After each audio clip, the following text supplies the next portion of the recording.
Guys, तो आज हम लोग समझेंगे कि रिएक्टिव इंटरमीडिएट क्या होता है जीओसी में, जनरल ऑर्गेनिक केमिस्ट्री में। तो चलिए समझते हैं जीओसी। तो इसमें होता है कि रिएक्टिव इंटरमीडिएट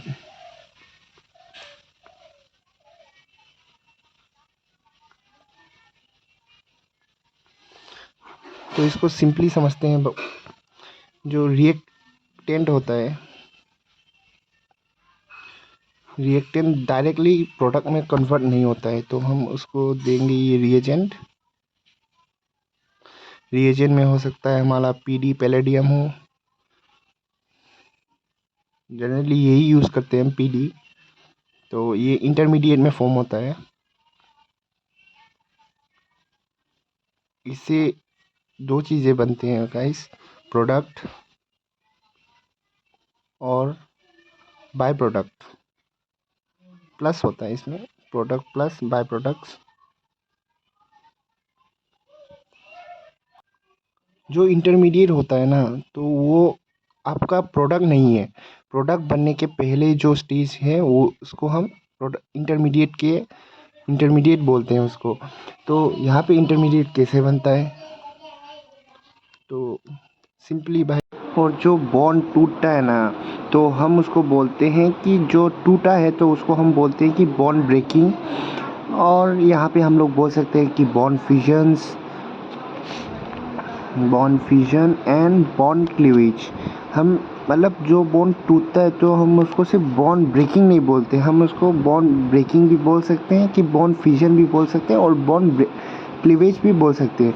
तो एक्चुअली तो उसमें कुछ नहीं है, बस इन तीनों का बस एक ही है भाई, जो हम सब बोल सकते हैं कि बॉन्ड फिजन, बॉन्ड क्लीवेज और बॉन्ड ब्रेकिंग सब बोल सकते हैं। इसकी बॉन्ड, ये जो रिएक्टेंट का बॉन्ड है, इसको रिएजेंट तोड़ता है, तो उसके बाद हमें मिलता है कि इंटरमीडिएट, और इंटरमीडिएट के बाद हमें प्रोडक्ट और बाय प्रोडक्ट मिलता है। ठीक है, तो इसमें बॉन्ड को हम ऐसे तोड़ सकते हैं कि ये देखो, पहला जो हम कार्बन का बॉन्ड ऐसे लगा हुआ है, मान लो जैसे ऐसे, और ए रेंडम भी कोई कोई सा भी हम ले सकते हैं। ए इसके साथ कार्बन बॉन्ड है, और ट्रिपल बॉन्ड, उसके बाद ट्रिपल बॉन्ड और ये सिंगल बॉन्ड। ठीक है, तो इसमें हम ऐसे तोड़ सकते हैं पहले तो, कि ये जो दो इलेक्ट्रॉन्स है यहाँ पे, दो बॉन्ड बना रहे हैं, हम इसको पूरा कार्बन के ऊपर शिफ्ट कर दे, तो इसको हम ऐसे लिख सकते हैं, सी बॉन्ड नेगेटिव।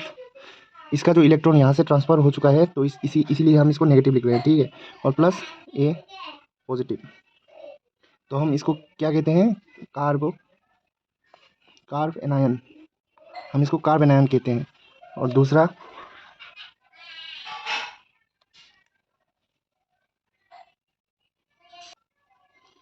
हम ऐसे तोड़ सकते हैं कि कार्बन के साथ 3 बॉन्ड और एक ये सिंगल बॉन्ड, इसमें 2 इलेक्ट्रॉन्स है, हम इसको पूरा इस तरफ शिफ्ट कर दे, इलेक्ट्रॉन को पूरा एक ही तरफ शिफ्ट कर दे, तो इसका जो बनेगा, इसका ऐसे बनेगा,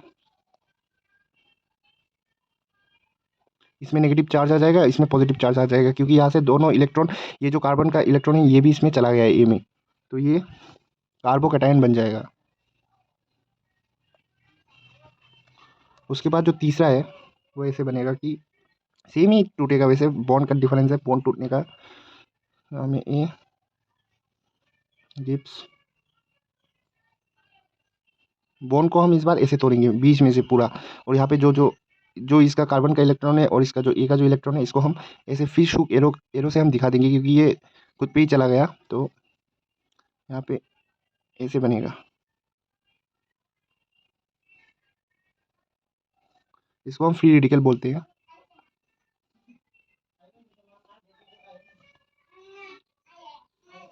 और ये जो है, हम ये जो है ये हम इसको होमोलाइटिक बॉन्ड फिजन बोलते हैं, क्योंकि इसमें यहाँ से ब्रेक होके खुद का ही इलेक्ट्रॉन खुद पे ही चला गया, ये वाला इलेक्ट्रॉन भी इसमें ही चला गया, तो हम इसको बोलेंगे homolytic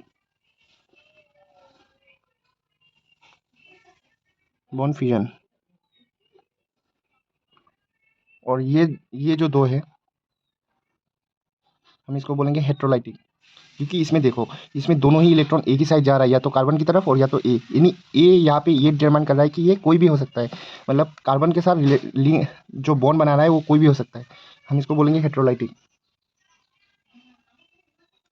bond fission. Bond fission या यहाँ पे बॉन्ड ब्रेकिंग, यहाँ पे और बॉन्ड क्लीवेज भी बोल सकते हैं आप। तो ये है, तो हमने आज क्या क्या पढ़ा कि रिएक्टिव इंटरमीडिएट्स है। तो रिएक्टिव इंटरमीडिएट्स मतलब क्या है, मतलब हमें पहले ये तो समझना पड़ेगा। तो रिएक्टेंट के साथ जो रिएजेंट मिल के बनाता है वो पहला इंटरमीडिएट बनाता है। इंटरमीडिएट के बाद हम लोग प्रोडक्ट और बाय प्रोडक्ट मिलता है हम लोगों को। तो इसमें क्या होता है कि ये जो हम डाल रहे हैं ना, तो रिएक्टेंट को तोड़ता है ये। जैसे यहाँ पे हम लोग ये इसको तोड़ा, हमने इसका बॉन्ड को ब्रेक किया, और हम ऐसे ही मतलब इसको बॉन्ड को ब्रेक करना होता है। रिएजेंट का काम बॉन्ड को ब्रेक करके मतलब दे देता है हमको इंटरमीडिएट, और उससे प्रोडक्ट और बाय प्रोडक्ट मिल जाता है हम लोगों को। तो हम तीन टाइप में इसको तोड़ सकते हैं। पहले तो ये, इसको ऐसे दोनों इलेक्ट्रॉन एक ही तरफ कार्बन की तरफ, और इसको कार्ब एनायन बोलते हैं। और दूसरा ये कि दोनों इलेक्ट्रॉन एक ही तरफ, तो इसमें हम कार्बो कैटायन बोलते हैं, क्योंकि यहाँ पे पॉजिटिव चार्ज आ गया ना। यहाँ पर जो इलेक्ट्रॉन था ये पूरा एक ही तरफ शिफ्ट हो गया, तो ये कार्बो कैटायन हो गया, ठीक है। तो इसमें ये में नेगेटिव चार्ज आ गया, क्योंकि इसमें जो दो इलेक्ट्रॉन था इसमें ट्रांसफर हो गया, तो अभी यहाँ पे नेगेटिव चार्ज है, क्योंकि इलेक्ट्रॉन गेन हुआ है ना। और यहाँ पे देखो ये पूरा डिफरेंट है, क्योंकि यहाँ पे हमने बीच में से तोड़ा है, और इसको ऐसे हुक को हम फिश हुक एरो कहते हैं। इसमें हम होमोलाइटिक बॉन्ड फ्यूजन में यूज़ करते हैं इसको, क्योंकि ये अपना अपना इलेक्ट्रॉन खुद ही ले रहा है, तो इसमें फ्री रेडिकल बन जाएगा। फ्री रेडिकल बन गया तो इसमें नेगेटिव या पॉजिटिव चार्ज नहीं आएगा, क्योंकि यहाँ पे फ्री रेडिकल बन चुका है इसमें।